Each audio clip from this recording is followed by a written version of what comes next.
The magnolia gardens in Charleston, South Carolina, looked like something out of a fairy tale on that warm September afternoon. Spanish moss hung from ancient oak trees, and the scent of gardenias filled the air as 200 guests gathered to watch my sister Emma marry her college sweetheart, James.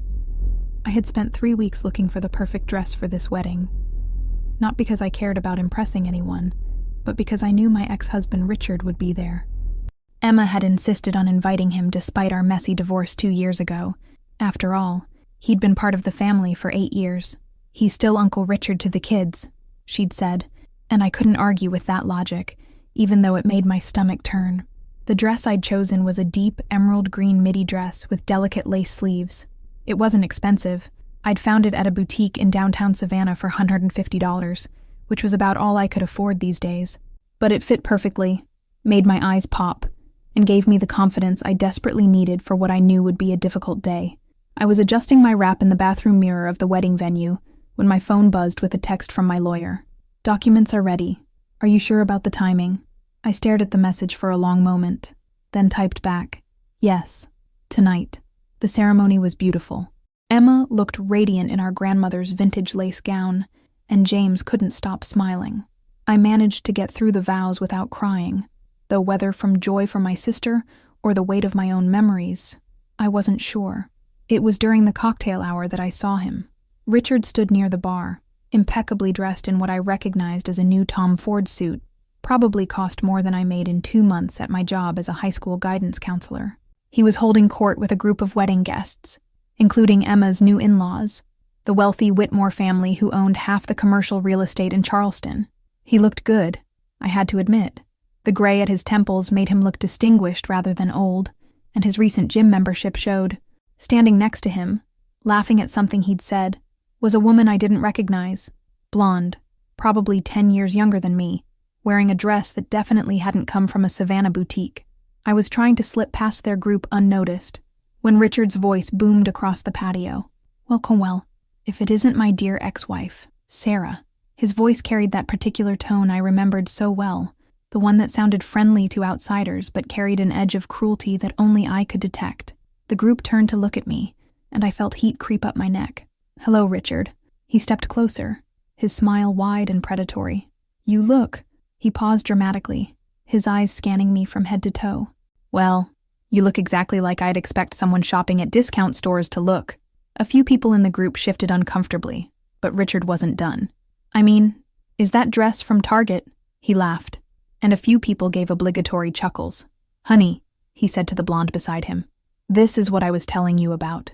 Some people just don't understand that presentation matters." The blonde looked mortified. "Richard, that's not..." No, it's fine," Richard continued, his voice getting louder. "Sarah's always been practical. Haven't you, sweetheart? I remember trying to take you shopping when we were married, but you always insisted on those little bargain places. We need to save money, you'd say." He mimicked my voice in a whiny tone that made my cheeks burn. More people were staring now. I could see Emma across the patio, her face flushed with anger as she started to move toward us, but James caught her arm and whispered something in her ear. "The thing is," Richard said, warming to his audience, "when you're at events like this, surrounded by people of quality, you really should make an effort. I mean, look around." He gestured at the other guests. Everyone else understood the assignment. I stood there, frozen, as laughter rippled through the group. Not cruel laughter. Most of these people weren't cruel, but the uncomfortable laughter of people who didn't know how to respond to someone being publicly humiliated.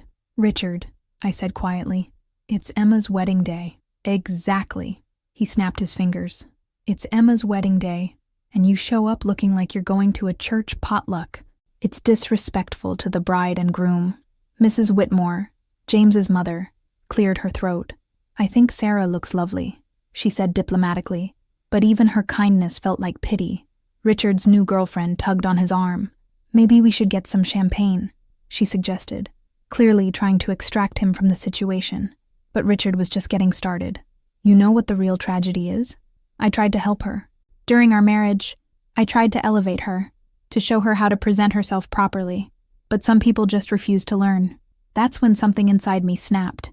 "You're right, Richard," I said, my voice carrying clearly across the suddenly quiet patio. "Some people do refuse to learn, They refuse to learn basic human decency. They refuse to learn that a person's worth isn't measured by the price tag on their clothes. And they especially refuse to learn when to keep their mouth shut. His smile faltered slightly. Sarah, you were just showing everyone exactly who you are, I interrupted. But that's okay. I have something to show everyone too. At dinner, I turned and walked away, leaving Richard standing there with his mouth slightly open, and his audience looking distinctly uncomfortable. As I made my way to the bar, my hands were shaking, but not from humiliation anymore. They were shaking from anticipation, because in my purse, folded neatly in a manila envelope, were 47 pages of court documents that were about to change everything. The sun was setting over Charleston Harbor as guests moved from the cocktail hour to the reception dinner. The venue had been transformed with twinkling lights and cascading flowers, creating an atmosphere of romance and celebration that felt surreal given the storm brewing inside me. I found my assigned seat at table 6, strategically placed by Emma to keep me as far as possible from Richard's table. But the circular layout of the room meant I had a clear view of him across the dance floor, still holding court with his new girlfriend and the Whitmore family friends. My table mates were a mix of Emma's college friends and distant relatives, safe, neutral territory. As they chatted about their jobs and children, I tried to focus on their conversations, but my mind kept drifting to the envelope in my purse. 2 years ago, when Richard had asked for the divorce, he'd made it seem like he was doing me a favor. Sarah, we both know this marriage has run its course, he'd said over dinner at the expensive steakhouse downtown, the kind of place he loved and I tolerated. We want different things. I want to build something bigger, and you want to stay comfortable in your little bubble. What he'd really meant was that he'd gotten a promotion to senior partner at his law firm, started making serious money, and decided I was no longer the kind of wife who fit his new image. The divorce had been swift and, I thought, fair. We'd divided our assets equally, sold the house, and moved on. Richard had been generous with the settlement, even giving me a lump sum that helped me buy my modest condo in Savannah. At the time, I'd been grateful for his reasonableness. I'd been so naive. It wasn't until 6 months ago that I'd discovered the truth, purely by accident. I'd been helping a student whose parents were going through a bitter custody battle, and in researching resources for her, I'd stumbled across some public records databases I'd never known existed. Curiosity got the better of me, and I'd looked up my own divorce records. That's when I discovered that Richard had been lying to me for over 3 years. Sarah, you look beautiful tonight. I looked up to find James's brother, Michael, standing beside my chair. He was one of the few people who'd made an effort to talk to me during the cocktail hour aftermath. Thank you, Michael. That's very kind. He gestured to the empty chair beside me. Mind if I sit? I promise I'm better company than the stock market discussion happening at my table. I smiled genuinely for the first time all evening. Please. Michael was a pediatric surgeon in Atlanta, divorced himself about 5 years ago.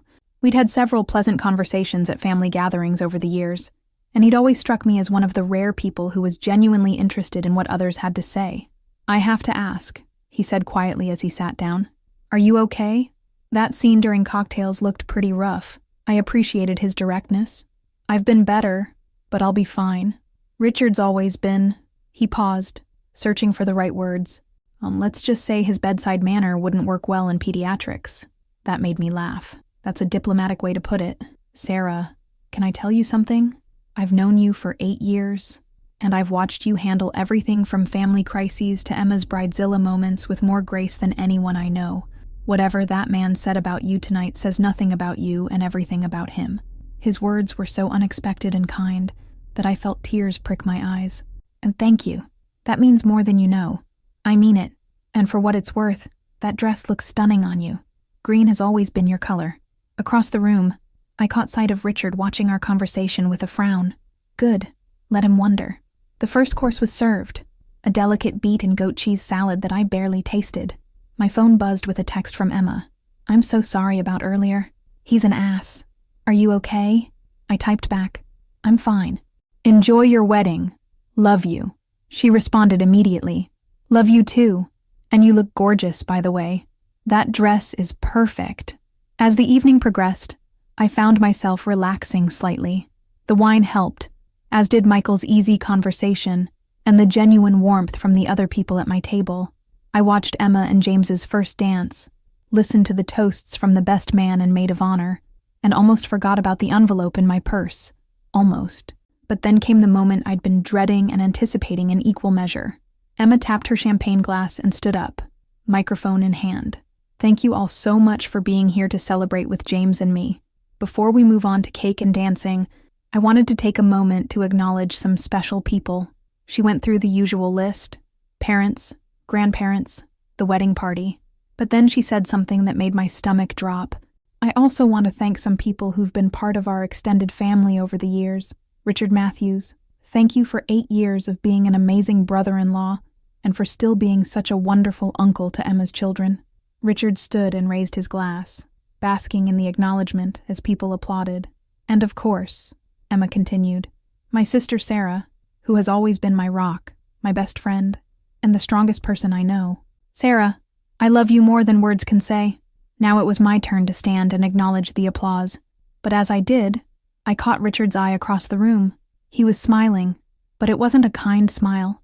It was the smile of someone who thought he'd already won. That's when I made my decision. I reached into my purse and pulled out the manila envelope. Actually, Emma, I said, my voice carrying clearly in the suddenly quiet room. Since we're acknowledging family, I have something I'd like to share too. Emma looked puzzled but nodded, handing me the microphone. I took a deep breath and looked directly at Richard. His smile had faded, replaced by a look of confusion and growing concern. 2 years ago, I went through a divorce that I thought was fair and amicable. I was grateful for my ex-husband's generosity and his willingness to make the process as painless as possible. I paused, letting my words sink in. But 6 months ago, I discovered that everything I believed about that divorce was a lie. The room was completely silent now. I could see Richard's face going pale, his new girlfriend looking confused, and Emma staring at me with wide eyes. You see, sometimes the most generous-seeming gesture is actually the cruelest form of theft.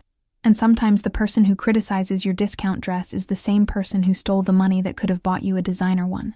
I opened the envelope and pulled out the court documents. Richard, would you like to tell everyone about the offshore account you hid during our divorce proceedings? Or should I? The silence in the room was deafening. 200 guests sat frozen, champagne glasses halfway to their lips, as Richard's face went from pale to gray to a sickly green. His new girlfriend, Melissa, was staring at him with growing alarm. Sarah, what are you talking about? Richard's voice was strained, trying to maintain control, but I could hear the panic underneath. I held up the documents, my hands steady now despite the adrenaline coursing through my veins. But I'm talking about the $847,000 you transferred to an account in the Cayman Islands 3 months before you filed for divorce, the account that was never disclosed to the court, the account that you used to buy your new condo in downtown Charleston and that BMW sitting in the parking lot. A collective gasp went up from the room. Emma had gone completely pale, and James was holding her hand tightly. Mrs. Whitmore looked like she was about to faint. Richard stood up abruptly, knocking over his chair. That's absurd. Sarah, you're clearly having some kind of episode. Am I? I pulled out a bank statement and held it up. Because I have 18 months of bank records that say otherwise. I have transfer receipts. I have documentation showing that you moved our joint savings, money from the sale of my grandmother's property that I inherited, into an account under a shell company you created. The room erupted in murmurs. Several people had their phones out, probably recording what was quickly becoming the most dramatic wedding reception in Charleston history. Melissa grabbed Richard's arm. Richard, what is she talking about? You told me you made your money from your law practice. He did make money from his law practice, I said, my voice carrying clearly over the chaos. But he also made money by stealing from his wife of 8 years, by lying under oath during our divorce proceedings, by committing fraud. Richard's lawyer instincts finally kicked in. Sarah, I strongly advise you to stop making these accusations. You're opening yourself up to serious legal consequences. I laughed, and the sound was sharp in the quiet room. Legal consequences. Richard, I've been working with a forensic accountant and a very good attorney for 6 months. Would you like to know what we found? I pulled out another document. We found that you didn't just hide the offshore account. You also undervalued your partnership stake in the law firm by about $400,000. You claimed your annual income was $180,000 when it was actually $340,000, and you somehow forgot to mention the rental property you bought in Kiowa Island under your mother's name. Mrs. Whitmore audibly gasped at the mention of property on the exclusive island. Emma finally found her voice. Sarah, is this really true? I looked at my sister, my heart breaking for her. I have 47 pages of documentation. Bank records, property transfers, corporate filings, all of it verified by a forensic accountant who specializes in hidden assets. Richard was frantically whispering to Melissa, who kept shaking her head and pulling away from him. Here's the thing, I continued, my voice getting stronger. I probably would have never found out if Richard had just been content with what he stole, but he couldn't resist continuing to humiliate me. He couldn't resist making sure everyone knew that his poor ex-wife was shopping at discount stores while he lived in luxury. I looked directly at him. But what he didn't know is that while he was building his new life on stolen money, I was rebuilding mine on honesty.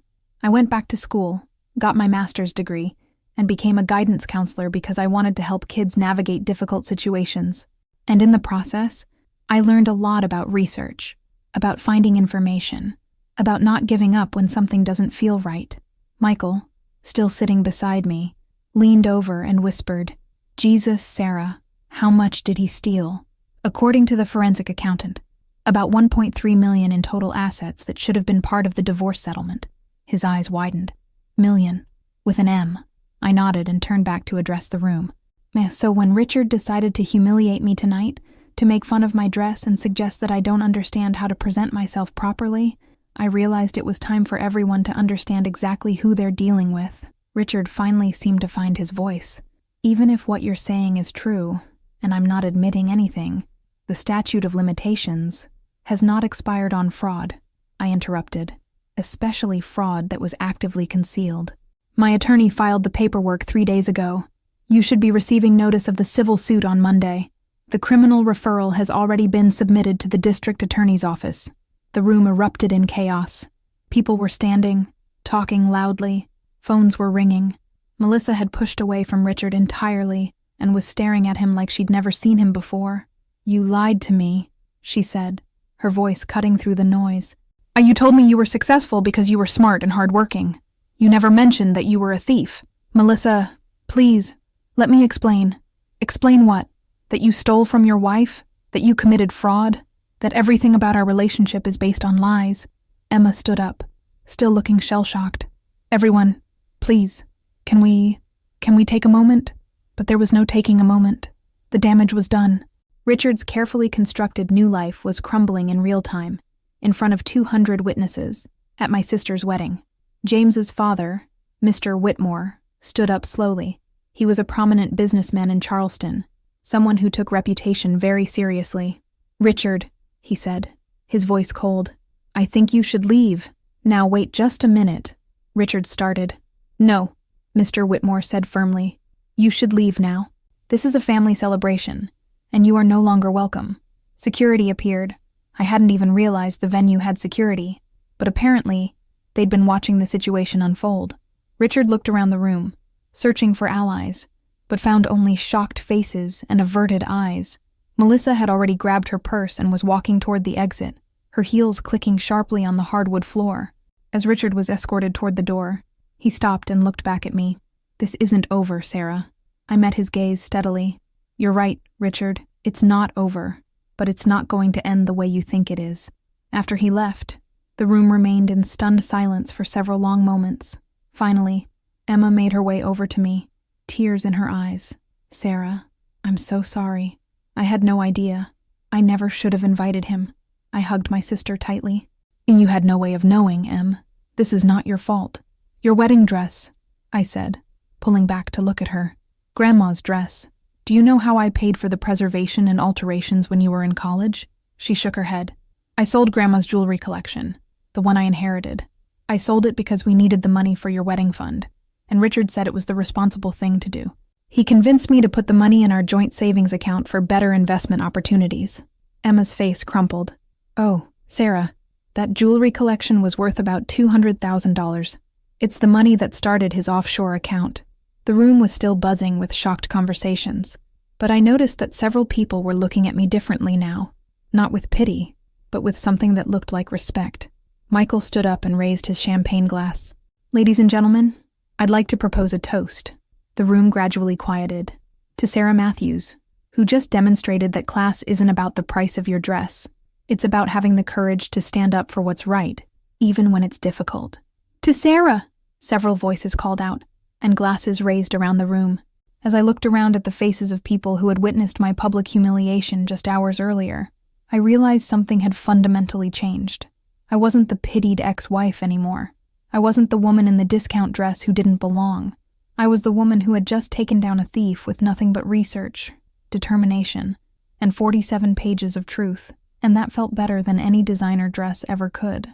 6 months later, I was sitting in my lawyer's office in downtown Savannah, signing the final settlement documents. Through the window, I could see tourists strolling through the historic squares, enjoying the spring weather and the blooming azaleas that made the city look like a postcard. $1.8 million, Attorney Jennifer Walsh said, sliding the check across her mahogany desk, plus the return of your grandmother's jewelry, which we recovered from the safe deposit box he thought we'd never find. I stared at the check, the number still surreal even after months of legal proceedings. And this is after all the legal fees. After everything. The forensic accountant, court costs, my fees, everything. Jennifer smiled. The judge was not pleased with Mr. Matthews's attempts to hide assets during a legal proceeding. The punitive damages reflect that displeasure. The criminal case had been even more satisfying. Richard had been charged with fraud, perjury, and tax evasion. He'd ultimately accepted a plea deal that included 2 years in federal prison, 5 years of probation, and full restitution. His law license had been suspended pending a disciplinary hearing that everyone expected would result in permanent disbarment. What about Melissa? I asked. Or she filed her own lawsuit against him last month. Apparently, he used some of the stolen money to fund their relationship, including that engagement ring he bought her. She's seeking recovery of gifts given under fraudulent circumstances. I almost felt sorry for Richard. Almost. My phone buzzed with a text from Emma. Lunch today. I have news. Emma and James had cut their honeymoon short when news of the legal proceedings had made its way into the Charleston Society pages. She'd felt terrible about the whole situation, even though I'd repeatedly told her it wasn't her fault. Actually, I said, standing up and shaking Jennifer's hand, I should probably get going. I'm meeting my sister for lunch. Sarah, Jennifer said as I reached the door, what you did took incredible courage. Most people would have just accepted the loss and moved on. Maybe 6 months ago I would have, I replied. But sometimes being publicly humiliated gives you clarity about what you're willing to accept and what you're not. An hour later, I was sitting across from Emma at our favorite cafe in Savannah's historic district, watching her glow with excitement about something she was clearly dying to tell me. Okay, spill, I said after we'd ordered. You look like you're going to burst. James got offered a position with a hospital system in Atlanta, she said, her words tumbling out rapidly. It's a huge opportunity, but we'd have to move, and I know you've been through so much, and I don't want to leave you here alone, but, Emma, breathe, I interrupted, laughing. That's wonderful news. You should absolutely take it. But what about you? I feel like I'm abandoning you right when you're rebuilding your life. I reached across the table and took her hand. I'm not the same person I was 6 months ago. I'm not the woman who needed to be taken care of or protected. I'm actually doing better than I have in years. And it was true. The settlement money had given me financial security I'd never had. But more importantly, the entire experience had given me confidence. I'd gone back to the school district and negotiated a promotion to head guidance counselor. I'd started a support group for women going through difficult divorces. And I'd even started dating. Nothing serious yet. But I was open to possibilities in a way I hadn't been in years. Besides, I added with a grin, Michael has been very attentive about checking on my well-being. Emma's eyes widened. James's brother, Michael. The surgeon Michael. We've been having dinner once a week since the wedding. He says he's conducting a thorough assessment of my recovery process. Sarah Matthews, are you dating my brother-in-law? I'm considering it, I said, trying to keep my expression neutral but failing completely. Emma squealed loudly enough that other diners turned to look at us. This is the best news ever. He's had a crush on you for years, but he never said anything because you were married to that jackass. Years. Oh my God, yes. He used to ask about you all the time. James used to tease him about it. Our food arrived, but Emma was barely touching her salad, too excited about this new development. So, what happens now? She asked. With the money, with your life, with everything. I took a bite of my sandwich and considered the question. Well, I bought the house. What house? The Victorian on Forsyth Park. The one we used to walk past when we were kids and dream about living in. Emma's fork clattered to her plate. The blue one with the wraparound porch. Sarah, that house must have cost $800,000. I put down $400,000 and got a mortgage for the rest. I grinned at her expression. Turns out, when you're not married to someone who's secretly stealing your money, you can actually afford nice things. I can't believe you bought your dream house. I can't believe it either, honestly. But after everything that happened, I realized that I'd spent so many years making myself smaller, accepting less, convincing myself that I didn't deserve better, and I decided I'm done with that. My phone rang, and I saw Michael's name on the screen. Speaking of not settling for less, I said to Emma with a smile, and answered the call. Hi, Michael. Sarah, I just heard the news about the settlement. Congratulations. Thank you. Jennifer said the judge was particularly unimpressed with Richard's creative accounting. 2 years seems light, honestly, but at least he's facing consequences. Listen, I know this might seem presumptuous, but I was wondering if you'd like to celebrate. I could drive down this weekend, maybe take you to dinner somewhere nice. I looked across the table at Emma, who was making exaggerated, encouraging gestures. I'd like that, I said, but I should warn you. I have a very nice house now with a guest room, so you could stay over if you wanted. Purely practical, you understand. It's a long drive back to Atlanta. There was a pause, and then Michael's warm laugh. Purely practical. I understand completely. After I hung up, Emma was grinning at me like she'd won the lottery. You know what the best part of all this is? She said. What? Richard thought he was so smart, stealing from you and then humiliating you publicly. He thought he'd gotten away with it, thought he'd proven he was better than you. And instead, he gave you the motivation to uncover his crimes, the platform to expose him publicly, and the legal grounds to take him for everything he had. Emma raised her iced tea glass. To Richard Matthews, the architect of his own destruction. I clinked my glass against hers. And to designer dresses. You're going to buy designer dresses now. Maybe. Or maybe I'll just donate a bunch of money to the local women's shelter and keep shopping at my favorite boutique in Savannah. The point is, now it's my choice. As we finished lunch and walked through the squares of Savannah's historic district, I thought about the woman I'd been 6 months ago. The woman who'd stood in that bathroom mirror adjusting her $150 dress and hoping she looked good enough to face her ex-husband. That woman had been so worried about belonging, about being enough, about proving her worth to people who had already decided she was less than. But the woman walking through Forsyth Park today, toward her dream house with its wraparound porch and garden full of azaleas, knew something that woman hadn't known. Sometimes the best revenge isn't proving you belong in someone else's world. Sometimes the best revenge is building your own world and making it so beautiful that everyone else wants to belong in yours. My phone buzzed with a text from Michael. Can't wait to see your new house this weekend. And you, of course. I smiled and typed back. The house is pretty great, but I'm even better. And for the first time in longer than I could remember, I actually believed it.